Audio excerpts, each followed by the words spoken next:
بسم اللہ الرحمن الرحیم۔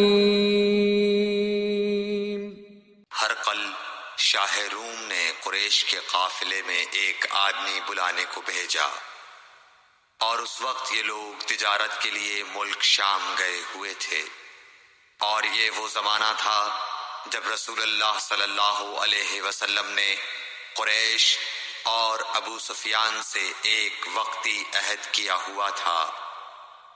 جب ابو سفیان اور دوسرے لوگ ہرقل کے پاس ایلیا پہنچے جہاں ہرقل نے دربار طلب کیا تھا، اس کے گرد روم کے بڑے بڑے لوگ، علماء، وزراء و امراء بیٹھے ہوئے تھے۔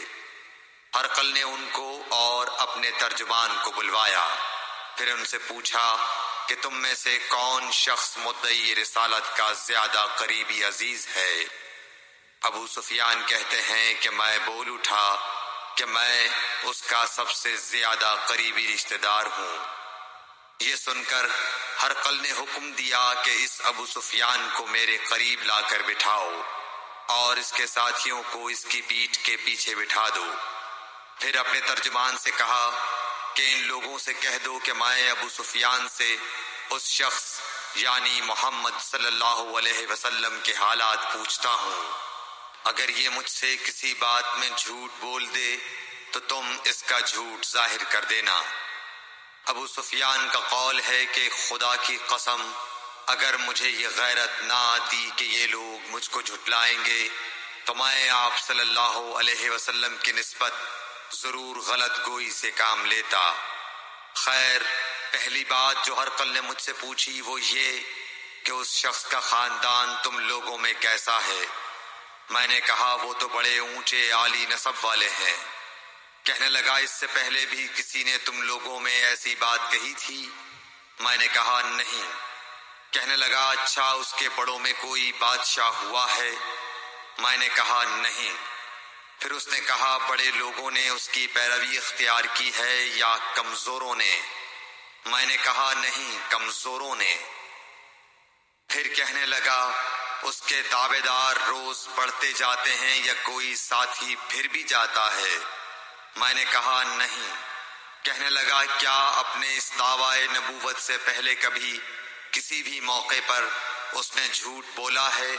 میں نے کہا نہیں۔ اور اب ہماری اس سے صلح کی ایک مقررہ مدت ٹھہری ہوئی ہے، معلوم نہیں وہ اس میں کیا کرنے والا ہے۔ ابو سفیان کہتے ہیں میں اس بات کے سوا اور کوئی جھوٹ اس گفتگو میں شامل نہ کر سکا۔ ہرقل نے کہا کیا تمہاری اس سے کبھی لڑائی بھی ہوئی ہے؟ ہم نے کہا کہ ہاں۔ بولا پھر تمہاری اور اس کی جنگ کا کیا حال ہوتا ہے؟ میں نے کہا لڑائی ڈول کی طرح ہے، کبھی وہ ہم سے میدان جنگ جیت لیتے ہیں اور کبھی ہم ان سے جیت لیتے ہیں۔ ہرقل نے پوچھا وہ تمہیں کس بات کا حکم دیتا ہے؟ میں نے کہا وہ کہتا ہے کہ صرف ایک اللہ ہی کی عبادت کرو، اس کا کسی کو شریک نہ بناؤ، اور اپنے باپ دادا کی شرک کی باتیں چھوڑ دو، اور ہمیں نماز پڑھنے، سچ بولنے، پرہیزگاری اور صلہ رحمی کا حکم دیتا ہے۔ یہ سب سن کر پھر ہرقل نے اپنے ترجمان سے کہا کہ ابو سفیان سے کہہ دے کہ میں نے تم سے اس کا نسب پوچھا تو تم نے کہا کہ وہ ہم سے عالی نسب ہے، اور پیغمبر اپنی قوم میں عالی نسب ہی بھیجے جایا کرتے ہیں۔ میں نے تم سے پوچھا کہ دعوی نبوت کی یہ بات تمہارے اندر اس سے پہلے کسی اور نے بھی کہی تھی تو تم نے جواب دیا کہ نہیں۔ تب میں نے اپنے دل میں کہا کہ اگر یہ بات اس سے پہلے کسی اور نے کہی ہوتی تو میں سمجھتا کہ اس شخص نے بھی اسی بات کی تقلید کی ہے جو پہلے کہی جا چکی ہے۔ میں نے تم سے پوچھا کہ اس کے بڑوں میں کوئی بادشاہ بھی گزرا ہے تو تم نے کہا کہ نہیں۔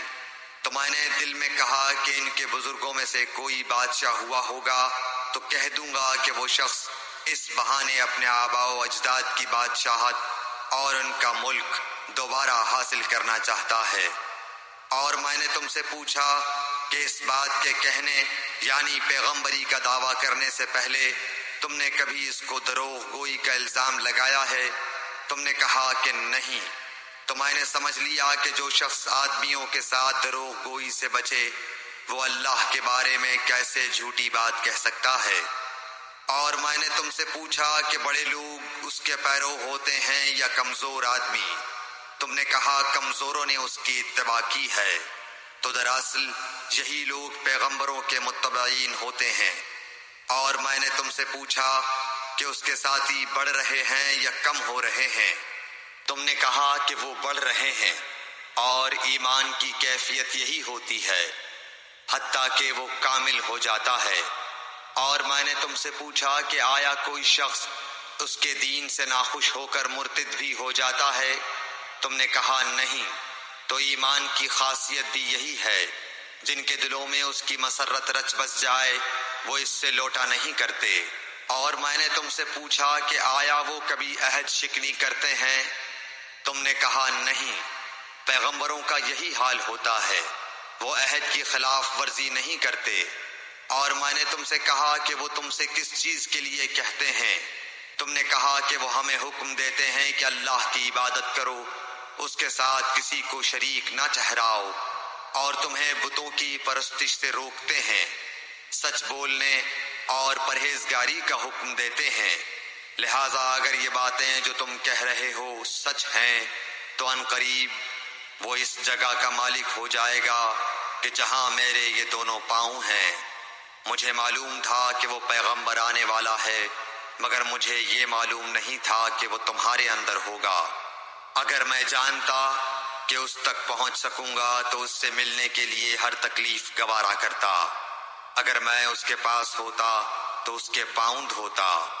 ہرقل نے رسول اللہ صلی اللہ علیہ وسلم کا وہ خط منگایا جو آپ نے وحیہ کلبی رضی اللہ تعالیٰ عنہ کے ذریعے حاکم بصرہ کے پاس بھیجا تھا، اور اس نے وہ ہرقل کے پاس بھیج دیا تھا۔ پھر اس کو پڑھا تو اس میں لکھا تھا، اللہ کے نام کے ساتھ جو نہایت مہربان اور رحم والا ہے۔ اللہ کے بندے اور اس کے پیغمبر محمد صلی اللہ علیہ وسلم کی طرف سے یہ خط ہے شاہ روم کے لیے۔ اس شخص پر سلام ہو جو ہدایت کی پیروی کرے۔ اس کے بعد میں آپ کے سامنے دعوت اسلام پیش کرتا ہوں۔ اگر آپ اسلام لے آئیں گے تو دین و دنیا میں سلامتی نصیب ہوگی، اللہ آپ کو دوہرا ثواب دے گا۔ اور اگر آپ میری دعوت سے روگردانی کریں گے تو آپ کی رعایا کا گناہ بھی آپ ہی پر ہوگا۔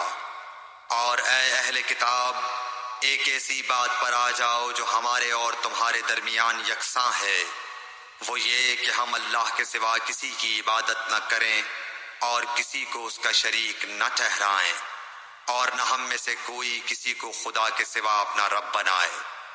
پھر اگر وہ اہل کتاب اس کتاب سے منہ پھیر لیں تو مسلمانوں، تم ان سے کہہ دو کہ تم مانو یا نہ مانو، ہم ایک خدا کے اطاعت گزار ہیں۔ ابو سفیان کہتے ہیں، جب ہرقل نے جو کچھ کہنا تھا کہہ دیا اور خط پڑھ کر فارغ ہوا تو اس کے ارد گرد بہت شور و غوغا ہوا، بہت سی آوازیں اٹھیں اور ہمیں باہر نکال دیا گیا۔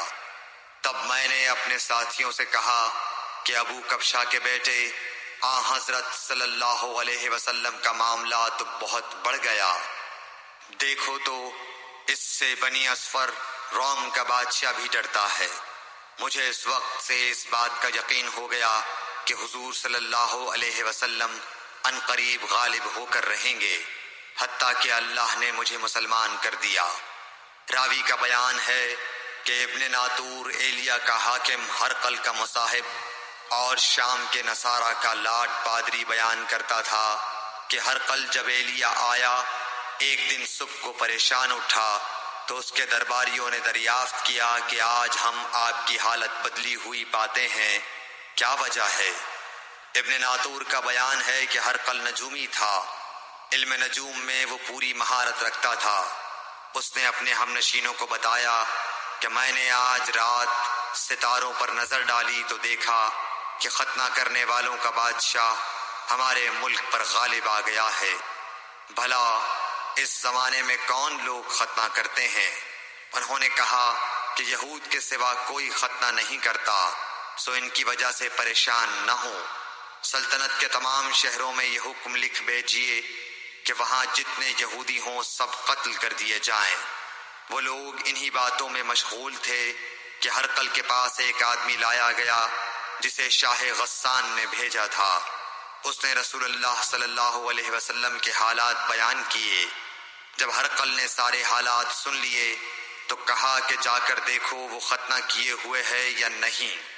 انہوں نے اسے دیکھا تو بتلایا کہ وہ ختنہ کیا ہوا ہے۔ ہرقل نے جب اس شخص سے عرب کے بارے میں پوچھا تو اس نے بتلایا کہ وہ ختنہ کرتے ہیں۔ تب ہرقل نے کہا کہ یہی محمد صلی اللہ علیہ وسلم اس امت کے بادشاہ ہیں جو پیدا ہو چکے ہیں۔ پھر اس نے اپنے ایک دوست کو رومیہ خط لکھا اور وہ بھی علم نجوم میں ہرقل کی طرح ماہر تھا۔ پھر وہاں سے ہرقل حمص چلا گیا۔ ابھی حمص سے نکلا نہیں تھا کہ اس کے دوست کا خط اس کے جواب میں آ گیا۔ اس کی رائے بھی حضور صلی اللہ علیہ وسلم کے ظہور کے بارے میں ہرقل کے موافق تھی کہ محمد صلی اللہ علیہ وسلم واقعی پیغمبر ہیں۔ اس کے بعد ہرقل نے روم کے بڑے آدمیوں کو اپنے حمص کے محل میں طلب کیا اور اس کے حکم سے محل کے دروازے بند کر لیے گئے۔ پھر وہ اپنے خاص محل سے باہر آیا اور کہا، اے روم والو، کیا ہدایت اور کامیابی میں کچھ حصہ تمہارے لیے بھی ہے؟ اگر تم اپنی سلطنت کی بقا چاہتے ہو تو پھر اس نبی صلی اللہ علیہ وسلم کی بیعت کر لو اور مسلمان ہو جاؤ۔ یہ سننا تھا کہ پھر لوگ وحشی گدھوں کی طرح دروازوں کی طرف دوڑے، مگر انہیں بند پایا۔ آخر جب ہرقل نے اس بات سے ان کی یہ نفرت دیکھی اور ان کے ایمان لانے سے مایوس ہو گیا تو کہنے لگا کہ ان لوگوں کو میرے پاس لاؤ۔ جب وہ دوبارہ آئے تو اس نے کہا، میں نے جو بات کہی تھی اس سے تمہاری دینی پختگی کی آزمائش مقصود تھی، سو وہ میں نے دیکھ لی۔ تب یہ بات سن کر وہ سب کے سب اس کے سامنے سجدے میں گر پڑے اور اس سے خوش ہو گئے۔ بالآخر ہرقل کی آخری حالت یہی رہی۔ صحیح بخاری حدیث نمبر 7۔